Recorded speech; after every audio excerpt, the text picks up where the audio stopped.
প্রথম অধ্যায়, ঠিক আছে? এই যুক্তিকে আর্গুমেন্ট বলা হয়। এখন এই যুক্তি শব্দটা কোথা থেকে আসছে, ঠিক আছে? এই যে এখানে যে লেখাগুলো আছে, এই লেখাগুলো বোঝা যায় কিনা? বোঝা যায়? বোঝা যায় তো? এটা কি শব্দ? লজিক। এই লজিক শব্দটা কি ধরনের শব্দ? এখানে লেখা আছে কি ধরনের শব্দটা? ইংরেজি শব্দ। তাহলে লজিক শব্দটা ইংরেজি প্রতিশব্দ বা ইংরেজি শব্দ। এবারে এই লজিক শব্দটা কোথা থেকে আসছে? এই লজিক শব্দটা আসছে হচ্ছে লজিকের থেকে, তাই তো? এই লজিকের থেকে আসছে। এটা কি শব্দ? এটা গ্রিক শব্দ। আবার এই লজিকের শব্দটা এটা কোথা থেকে আসছে? এটা আসছে হচ্ছে লোগোস থেকে। এবারে এই লোগোস শব্দটা কি ধরনের শব্দ? এটা হচ্ছে ল্যাটিন শব্দ। এখন এই লোগোস শব্দের অর্থ কি? লোগোস শব্দের অর্থ হচ্ছে চিন্তা, তাই তো? তাহলে এই লোগোস থেকে আসছে হচ্ছে লজিকে, এই লজিকে থেকে পরিবর্তিত হয়ে আসছে লজিক, ঠিক আছে? তাহলে এই লোগোস হচ্ছে একটি ল্যাটিন শব্দ যা পরিবর্তিত হয়ে লজিকে, এটি একটি গ্রিক শব্দ, এটি আবার পরিবর্তিত হয়ে লজিক কথাটি এসেছে, এটি হচ্ছে ইংরেজি প্রতিশব্দ যার অর্থ হচ্ছে চিন্তা সম্পর্কীয় বিজ্ঞান। এই চিন্তা সম্পর্কীয় বিজ্ঞান আসলে কোথা থেকে? আসছে হচ্ছে এই যে লোগোস কথা থেকে। লোগোস কথার মানে কি? লোগোস কথার মানে হচ্ছে চিন্তা, তাই তো? তাহলে এই যে চিন্তা, এই চিন্তা থেকে এই কথাটা আসছে। তাহলে লজিক শব্দের অর্থ হচ্ছে চিন্তা সম্পর্কীয় বিজ্ঞান। ক্লিয়ার কি? এখন যদি প্রশ্ন করা হয় লোগোস শব্দের অর্থ, লোগোস শব্দের অর্থ চিন্তা। আবার এই লোগোস শব্দটি কি ধরনের শব্দ? ল্যাটিন শব্দ। লোগোস থেকে পরিবর্তিত হয়ে কোন শব্দ এসেছে? লজিকে, তাই তো? লজিকে কি ধরনের শব্দ? লজিকে গ্রিক শব্দ। লজিক থেকে, লজিকে থেকে কি শব্দ এসেছে? লজিক, তাই তো? এই লজিক কি ধরনের শব্দ? ইংরেজি প্রতিশব্দ যার অর্থ চিন্তা সম্পর্কীয় বিজ্ঞান। তাহলে আমরা আছি হচ্ছে এই চিন্তায়। মানুষ চিন্তা করে, আমরা প্রত্যেকে চিন্তা করি। আমরা কিভাবে চিন্তা করি? অনেক কিছু চিন্তা করি। সৎ চিন্তা করি, অসৎ চিন্তা করি, সুচিন্তা করি, কুচিন্তা করি।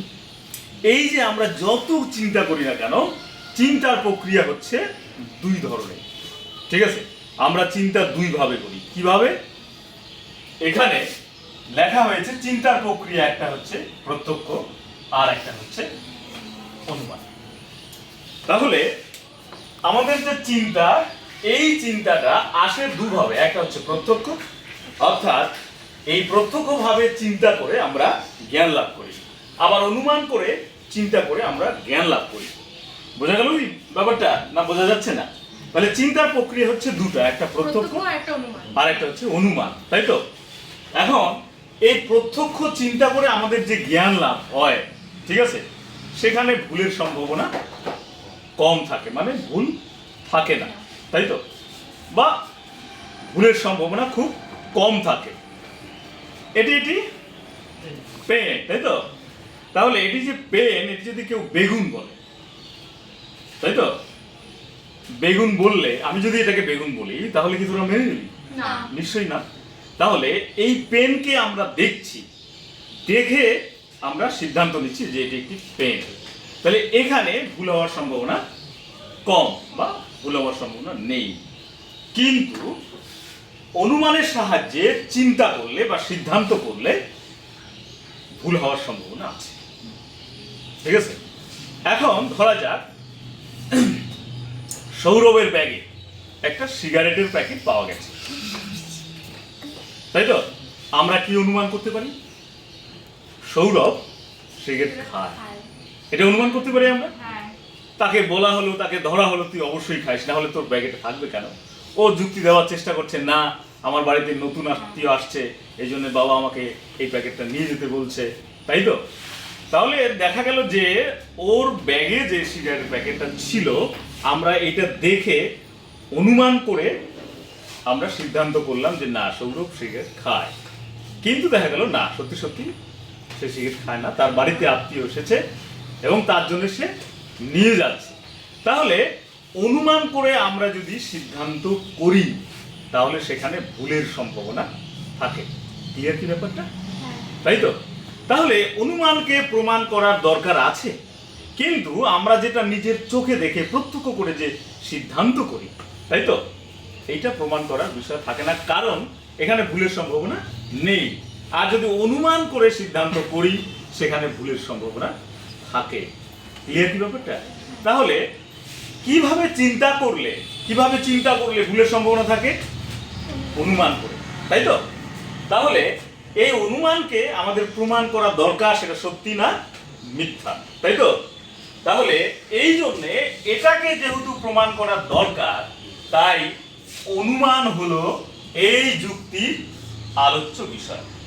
বোঝা গেল? এই যুক্তির আলোচ্য বিষয়।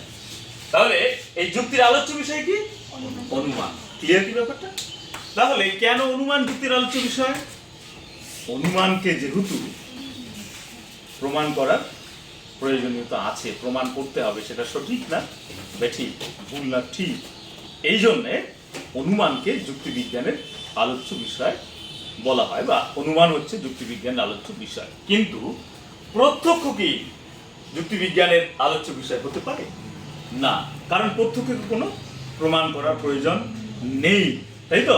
এটা আমরা দেখে সিদ্ধান্ত নেই এবং সেখানে ভুলের সম্ভাবনা নেই বললেই চলে। এই জন্যে প্রত্যক্ষ অনুমানের বিষয় না, যুক্তির আলোচ্য বিষয় নয়।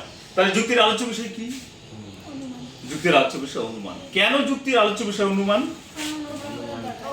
কারণ প্রমাণ করার দরকার আছে। তাহলে আমরা এত